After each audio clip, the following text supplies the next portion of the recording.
اور یاد رکھیں جب ماں شب بیدار ہو تو بیٹا پھر شاہ ولی اللہ پیدا ہوتا ہے، اور جب ماں عبادت گزار ہو تو بیٹا حسین احمد بدری جیسا، جب ماں زاہدہ ہو تو پھر بیٹا انور شاہ کشمیری رحمہ اللہ جیسا پیدا ہوگا، اور جب ماں حافظ قرآن ہو تو بیٹا عطاء النصر بخاری جیسا پیدا ہوگا،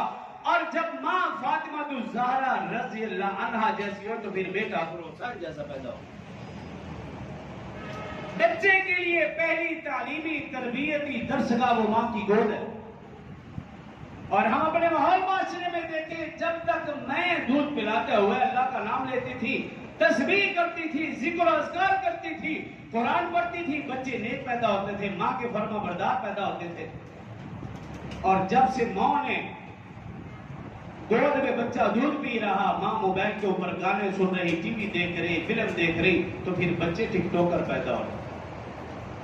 اور اسی گھر کے اندر رہتے ہوئے ماں کے سامنے بچی ڈانس کر کے ویڈیو بنا کر پوری دنیا کو دکھا رہی، اور ماں باپ جانتے ہیں لیکن کہتے کچھ نہیں،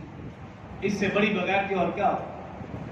تو بچے کے لیے پہلی تعلیمی تربیتی درسگاہ وہ ماں کی گود ہے۔ حسرہ